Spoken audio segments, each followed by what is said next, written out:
우원식 국회의장은 헌법재판관 후보자 지명 철회 결의안 상정의 부당성을 지금이라도 명확히 깨우치고 해당 안건 상정을 철회.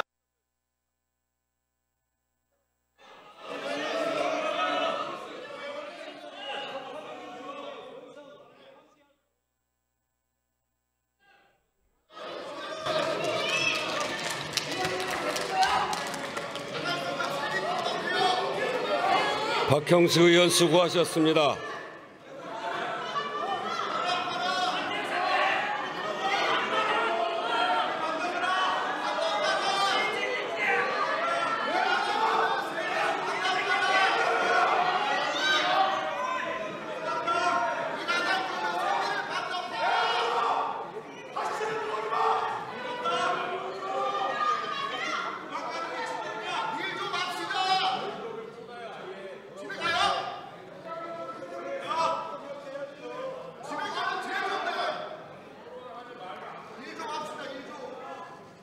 다음은 박성준 의원 나오셔서 발언해 주시기 바랍니다.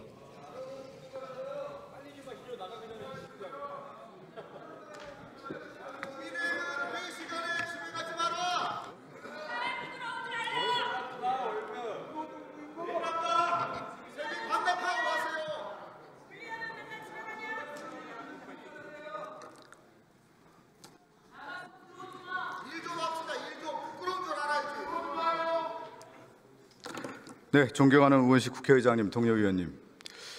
제가 꼭 발언하면 국민의힘 의원들이 나가서 꼭 발언을 더 이상 해야 되는가 그런 생각이 좀 드는데 그래도 제가 주어진 시간만큼 얘기를 좀 하도록 하겠습니다. 박형수 수석이 여러 가지 논리를 정해서 얘기를 하던데 우리나라의 지금 가장 큰 문제가 법률가들 출신들이 법을 가장 해석을 할 때 자의적 해석을 하는 것이 가장 큰 문제인 것 같아요.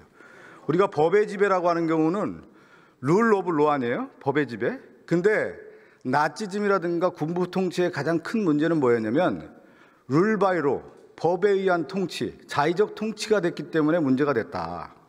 그것은 헌법재판소가 왜 만들어졌냐? 여러분 잘 아시잖아요.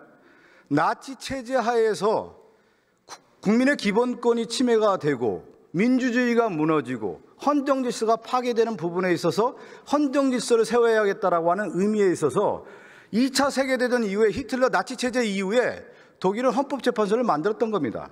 그것이 반면교사가 됐는데 우리나라가 군부 통치 이후에 민주화 이후에 87년 체제에서 우리가 받아들여야 될 헌정체제 중에 가장 중요한 헌정질서를 확보하기 위해서 헌법재판소를 만들었던 겁니다.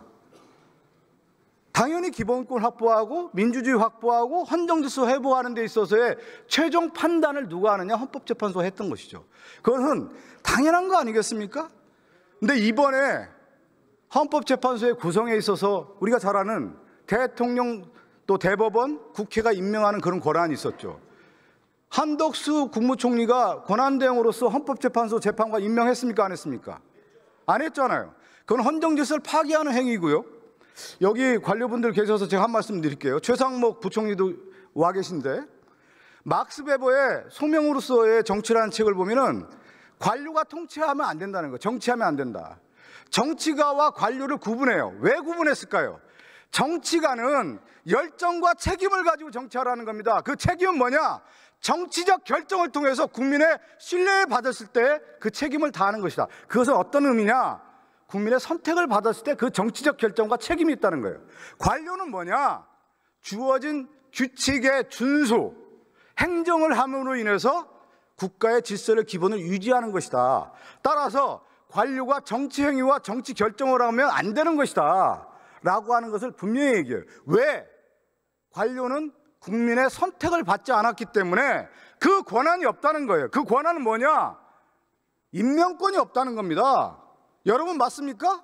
그러면 국무총리, 여기 최상목 부총리 누구를 임명할 수 있어요? 임명할 권한을 누가 줬습니까? 국민이 줬습니까? 그것이 바로 헌정체제인 것입니다. 막스 베버 얘기를 떠나서 기본 원리인 거예요. 그것이 민주공화정을 얘기할 때 우리가 리퍼블릭이라는 얘기를 왜 합니까?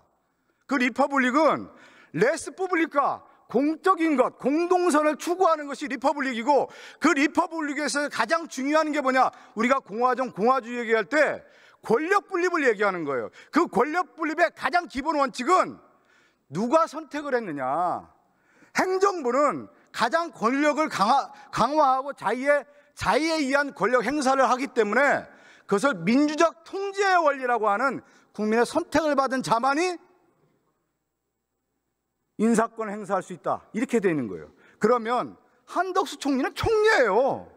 헌법재판소 재판관 임명할 권한이 없는 겁니다. 가장 기본인 거예요. 이것은 이 기본을 무너뜨리고 있는 것이 나는 한덕수 총리다. 그리고 지금 국민의힘 의원들 중에 법률가 출신들이 있는데 가장 기본 상식을 지금 모르는 거예요. 민주주의의 기본적 권력 분립과 공화국의 기본 원리를 모르는 상태에서 한덕수 총리가 임명 권한이 있다고 얘기하는 것은 기본을 무시하는 거고 민주주의 기본 질서를 파괴하는 것이다. 우리의 기본 원리로 가야 된다.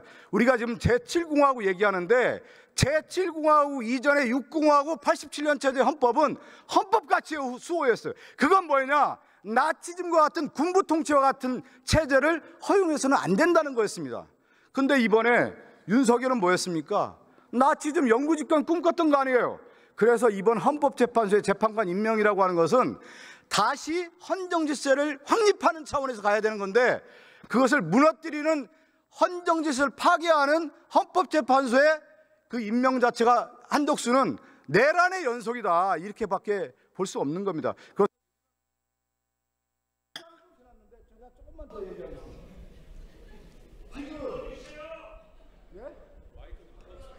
마이크 좀 켜달라고 하는데 켜주시겠습니다. 잠깐만 한 말씀만 더 드리면, 저는 우리가 이제 정치도 그렇고 우리가 선비 정신 얘기 많이 하잖아요. 우리의 전통적인 가치 중에 선비가 뭡니까? 물러날 자리를 알 때예요. 때를 하는 거예요. 윤석열이 지금 자기가 헌법재판소에서 재판 내고 이걸 인정하지 않는 것 자체가 우리의 기본적인 전통적인 사상을 무시하는 거고, 또 하나 이완규는 누구냐?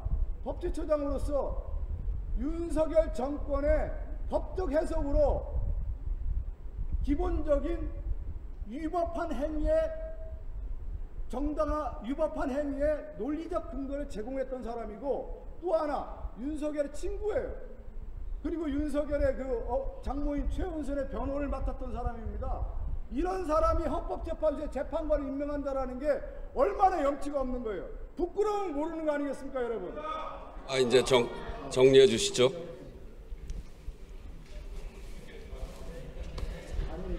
마지막 우리나라 제7공화국을 열기 전에 기본적인 헌법 가치에 대한 확립을 하기 위해서 오늘 저희가 이완규, 한상원에 대해서 한덕수 총리의 지명 철회를 촉구하는 결의안을 저희가 채택을 하게 됩니다. 여러분께서, 의원님 여러분께서 여기에 대해서 찬성표를 던져주시기 바라겠습니다. 감사합니다.